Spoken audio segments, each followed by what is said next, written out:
Iyi ni BBC gahuza miryango ivugira i Nairobi kuri metero 19 na 31 ku mirongo ya FM yaga binini no kuri internet kuri BBC gahuza akaburungu.com.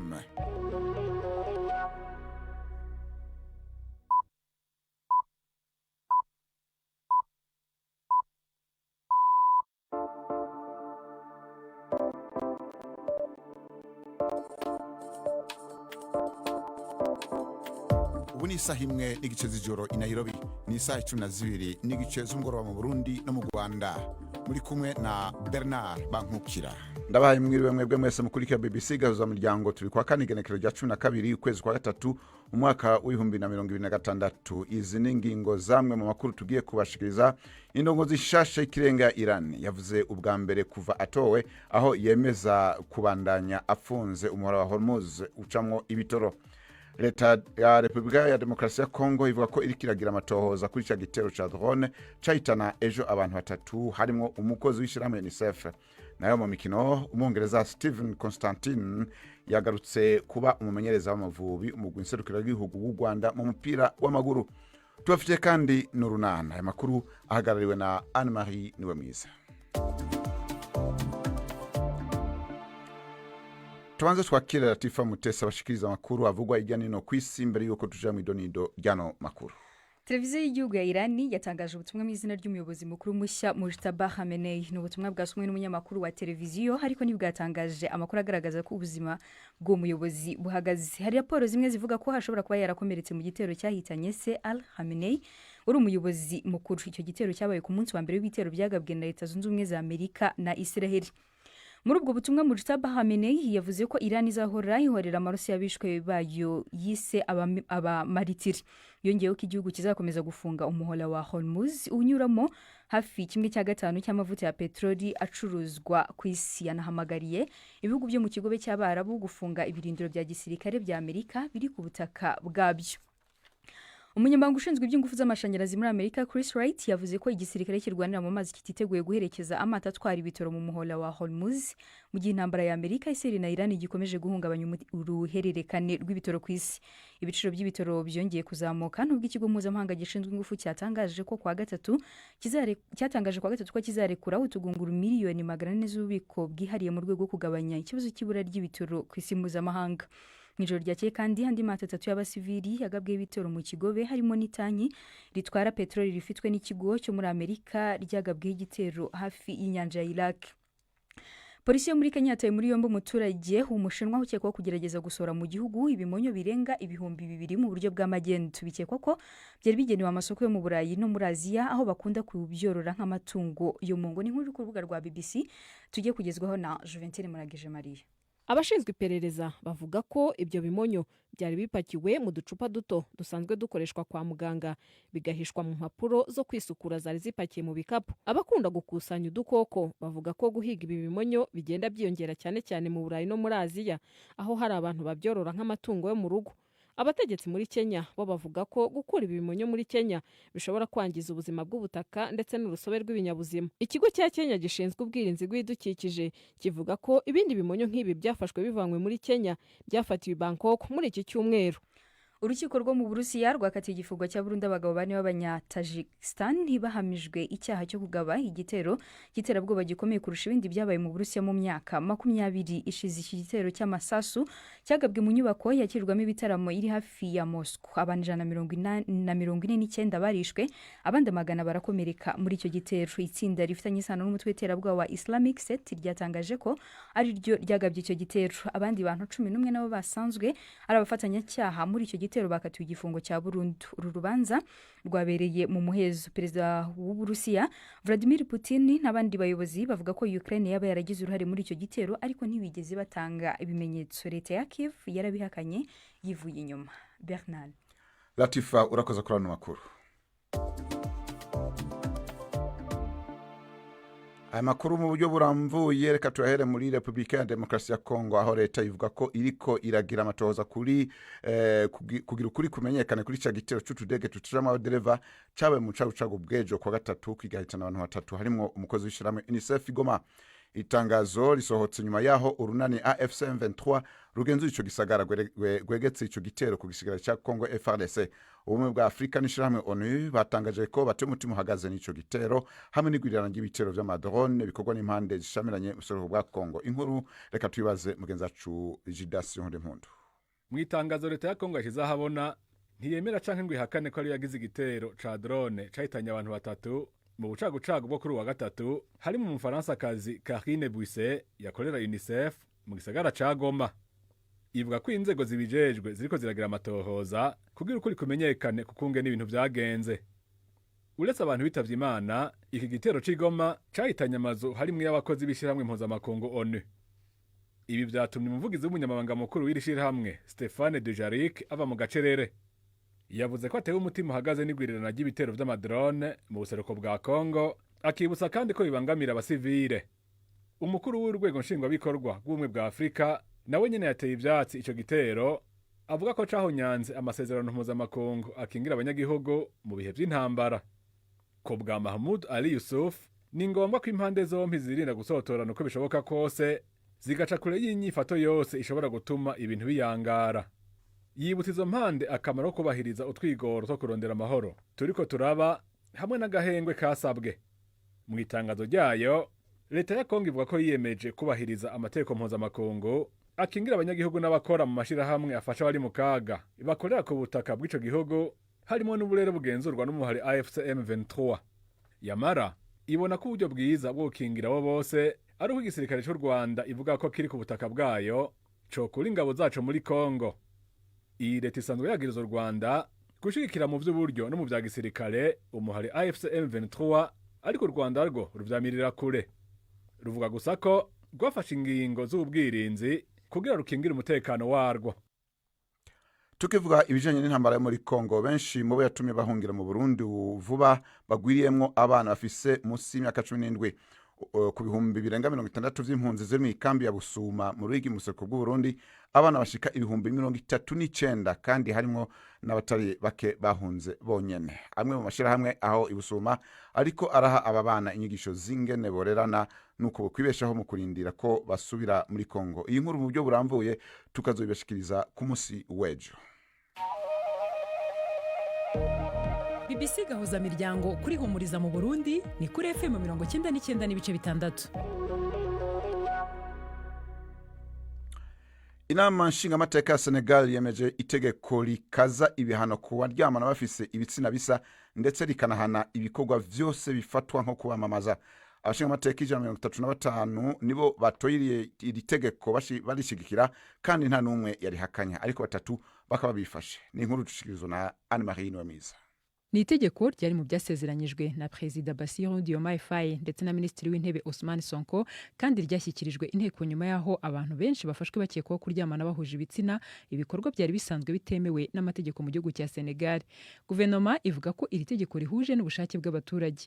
Umuvugizi wayo Amadou Moustapha Ndiek Saré yasobanuye ko abaturage benshi ba Senegal batemera abaryamana bahuje ibitsina. Ahayunzemo avuga ko umuco w'icyo gihugu ubirwanya kandi ko babihagurukiye bashikamye.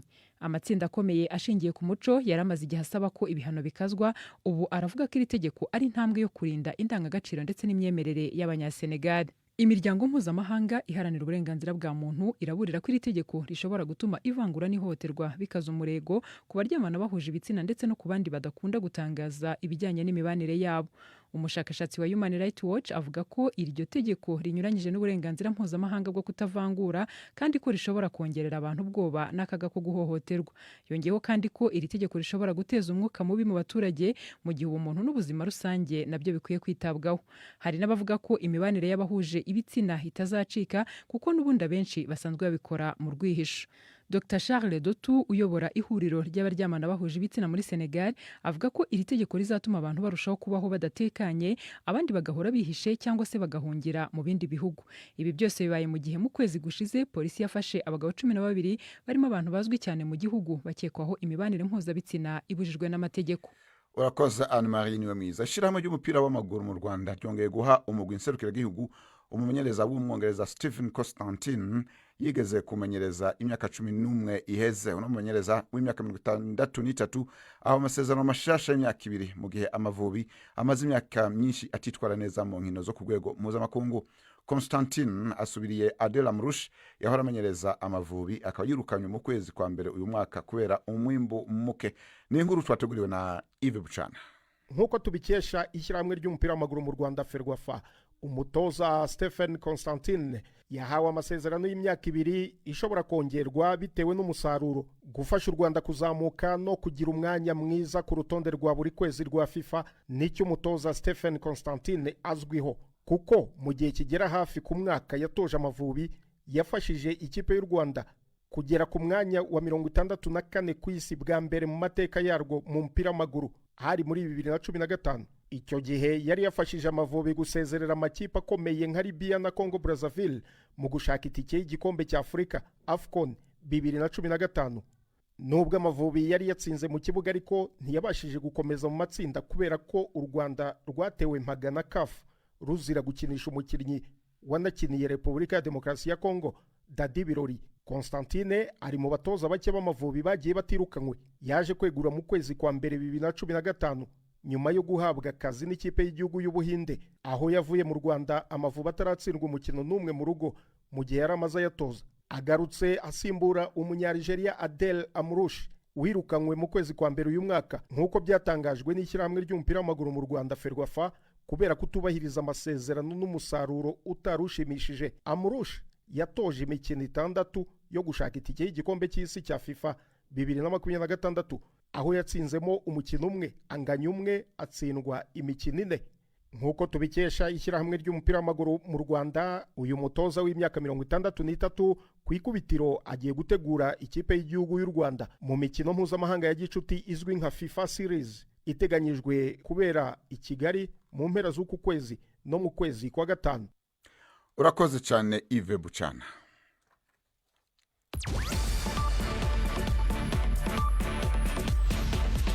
BBC Gahuzamuryango yabateguriye uburyo bwo gupakura ibiganiro byayo mukabibika muri telefoni ngendanwa zanyu no kuri computer mukaza kuvyumviriza igihe cyose mubishaki. Ibiganiro bya BBC Gahuzamuryango mukunda nk'amakuru, imvo n'imvano, urunana, ikiganiro cy'abagore cyangwa bazamuganga, ubu biraboneka kuri podcast. Ja ku rubuga rwa BBC Gahuzamuryango ariko bbcgahuza.com urondera hari podcast. Amakuru yose y'uburyo podcast ikora n'ukuntu wayishyira muri telefone yawe byose urabisangayo. Pakurura ikiganiro ukunda canke amakuru wumvize uko ushaka aho uri hose, ntusubire gucikwa na kimwe. Teramana n'ibiganiro bya BBC Gahuzamuryango kuri podcast.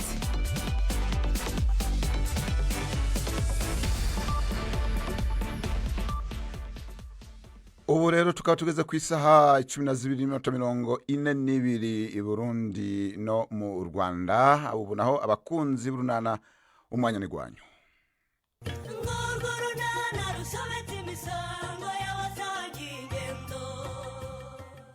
Sori nango fitiye bagenzi b'inkuru ishyushye. Hagati y'umukobwa Jana yamenye aho Pascal aherereye. Agiye gukora iki? N'urunana.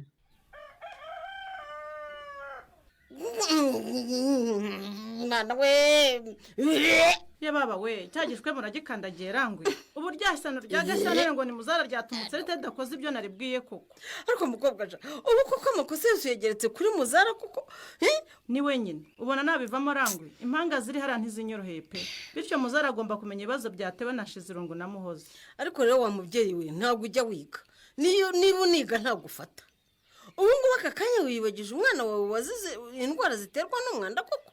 Oya rwose rangwe yego ugira ibibazo hano ariko w'inkora mu nkovu pe. Zana iyo nkweto yawe nyigutunganya.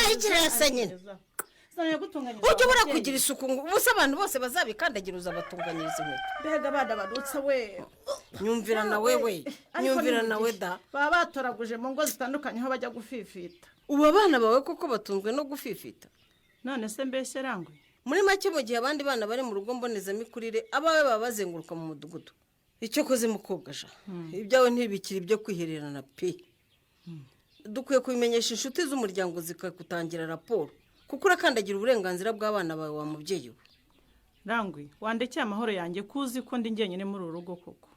Ubu nawe ndi umuturanyi nyabaki koko mukobwa ja kubona abana bawe batiga urugo rwanyu rwuzuye umwanda kandi rurimo umubyeyi wonsa n'abana bato. erega wa mubyeyi we ntawanga ibyiza arabibura. ubukene buhuza n'umwanda wa mubyeyi we. mu bukene umuntu ashobora kugira isuku rwose kandi bikemera. cyokora byo hari ibyo nemera nk'uwo mwanda kuwukuraho cyangwa se gutoza abana gukoresha umusarane neza ntaho bihure n'ubushobozi da. niko se mukobwa ja karama Pasikari na n'ubu kubw'amahirwe ubu nonaho haba narahamenye rangwe. none se ubu ngubu na n'ubu pe ikibazo cyanyu ntimushobora guhura ngo mukiganireho hanyuma mugikemure. ahubwo ndateganya kumushyira abana be rangwe, bariya bakuru bose ndabamushyira. none se mukobwa ja aho kugira ngo musenye munatandukanye abana banyu, bamwe barererwa hariya abandi barererwa hariya kandi mwembi babakeneye, wamusanze uciye bugufi ukitwaza icyo akunda hanyuma ukamusaba imbabazi rwose akagaruka mu rugo mukarera abana. ariko rangwe idabure wowe ntuzi Pascal yo yafunze umutwe. ushaka urwagwa rwiza hanyuma umushyire mu rusangire umusaba imbabazi. ariko uzi ko ibyo byamufasha rangwe cyane rwose. burya umuntu mukuru aba ari mukuru. iyo namungire rwose ni ingirakamaro. ni cyane. ariko rero mukobwa jane uramenya amahane yawe usige uyabitse ahantu ntuyajyane kuko uyitwaje byatuma ntacyo mugeraho. uranyumva mukobwa jane? nimwe muretse turuhuke gato yenda bagezeho inkuru itariho ivumbi. ubwo ntushaka kutugomesha sori? ahubwo navuge vuba ariko kudutera amatsiko. yemwe ariko rero mwababyeyi mwe rwose ndabinginze mumbemo. ndabinginze mumbemo kuko ibyo ngiye kubabwira ni ibanga rikomeye ariko ngo rikomeye. naraye rwose mbiboneshereje amaso yanjye ibyo mbabwira ni ukuri mpagaze. bande se? ubwo muzi ko Nadine ashobora kuba agiye gusenyera umujyanama w'ubuzima bati. ngo iki? uwuhe se? ubwo se ni uwuhe ko? uwuhe mujyanama? umujyanama w'ubuzima agiye mvuga ni Nonsiyata. yego mana nyakasa yanjye. niba Nadine ageze kwa Rufose abafite abagabo ni ukubakomeraho. umva rero mbagira inama nimuze duhaguruke twese twirukane ikirura mu ntama.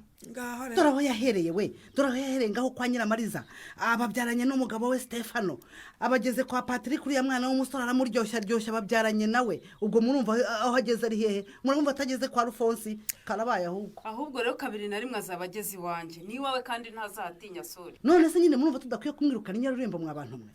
uretse gato sori koko iyo nkuru tubwiye wayihagazeho umutima wawe nawe urahamanya n'ibyo amaso yawe yabonye. umva Nyiramariza di urabona sori nari umwana se? Nyiramari ibyo mbabwira narabyiboneye gutya n'amaso yanjye, ntabwo ari inkuru rwose mbarirano urumva. kandi amaso yanjye ntabwo yibeshye. narababonye numva umubiri wanjye uhise usesumeza ayi wenda konja numva nahise nkata mpeta ntaha nararanye umutima mubi mw'ababyeyi mwe ku buryo ubu ngubu numva nduhutse mbibabwiye. ubuse rero nk'abagabo banyu murabagenza mute disi? murabazirika murabigenza mute? ntabwo tubazirika amakura ntabwo tubazirika turikiza kabutindi iriya ngo ni Nadine. ikibazo ntabwo ari abagabo bacu, ikibazo ni Nadine. yego apo uziko ubwo nakwigendera ndute? ariko ntukirakaze gutyo Nara. none se urashyira ibyo nashaka kureba kubera iki? utantegeka ariko ku mayinite waguze wibuke ko telefone ari iya mama wanjye. ngaho subizamo iyo ndirimbo nirebere rero, ndashaka kuyifata mu mutwe nkazayiririmba. rekana n'indirimbo ariko ngwereka agafilime keza k'ubwenge naraye mvumbuye. ibidateye ubwoba ndute? hari ibyo mwanyeretse ejo bituma ndarambirota.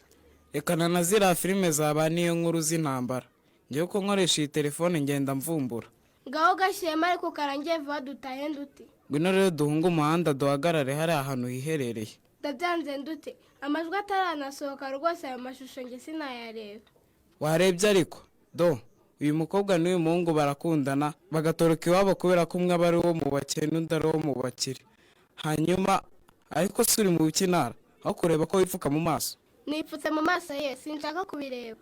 Nara ntanga ko uri umuturage kandi ubu si ikiguteye isoni ni iki? ni ibyo ngibyo uri kureba ndute? none se ubwo ntureba ibyo uwo muhungu akora uwo mukobwa? ahubwo kera mbara kuri ekuteri nawe wumve.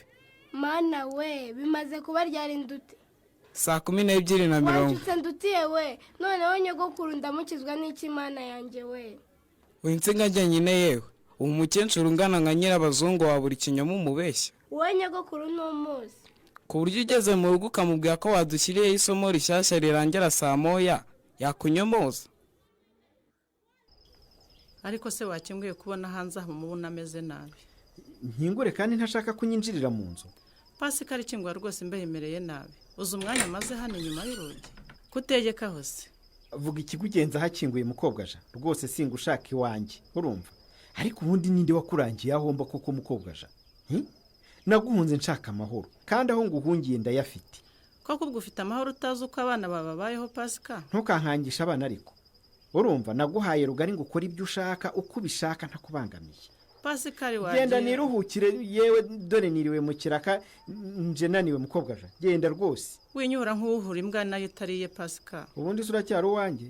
Ndu wawe uri umugabo wanjye nakunze nka umugore wawe ukunda. Bane ibyo ngibyo hasa nyine. Nta soni. Wowe uratinyuka ukavuga gukunda. Pascal akira mugabo wanjye nkunda. Dore unaniwe rwose nakagwa nabonye mbanje kukagendera. Ako kajerekani se burya karimo urwagwa. Ariko uzi kumenya ntagihumurirwa we. Kuki ntarwumvise? Narenze ko uciye hano uvuye kuvoma da. N'urwagwa rwiza rwa rundi ukunda. Nararushakishije rwose nza ndwitwaje ngo nkwikubita imbere ngo usabe imbabazi mugabo wanjye. Urwagwa rwo wenda nshobora kurutabara nanjye nitabara. Cyane ko nta nibibazo mfitanye narwo. Ubu dufitanye ibibazo ni wowe. Nyamara nanjye ushatse wambabarira kuko nukuri mu byabaye byose ndagukunda. Nta nundi nshobora gukunda buriya. Nukuri mugabo wanjye cururo kugaruke mu rugo turera abana Imana yaduhaye. Ariko se mukobwaja. Uru rwagwa. Oya. Ariko man, ugeze ubwo nkekera ibyo koko Pascal, mpereza icyo gikombe. Urambabaje ariko Pascal. Mano ni inyweri.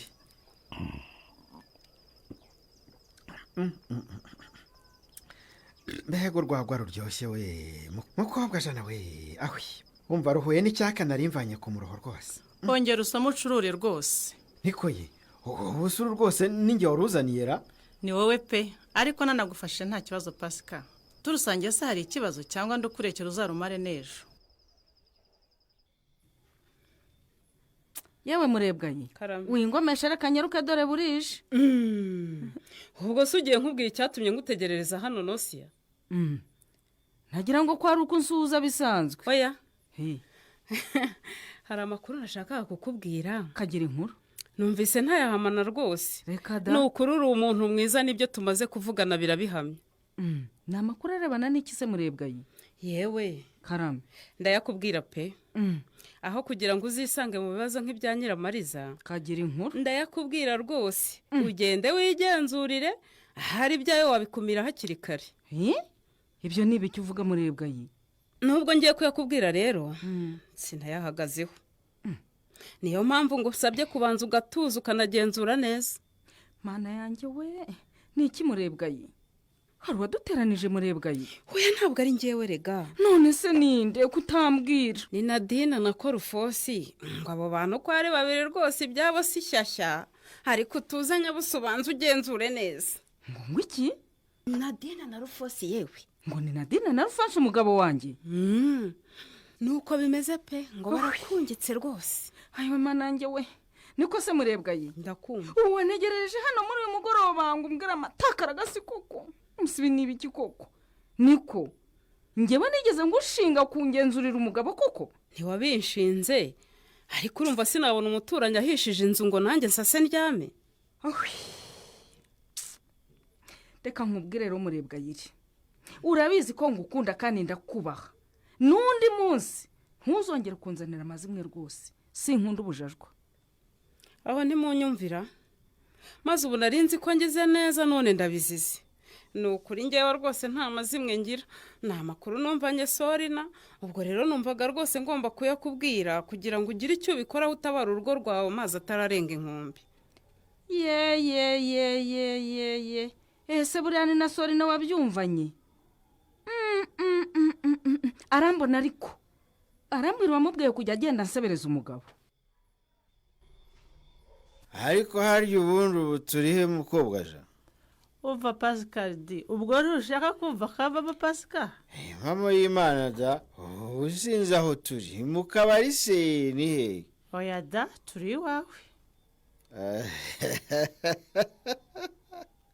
Uzi kumenya nasinze we umukobwaja. Ni wowe cyangwa nundi?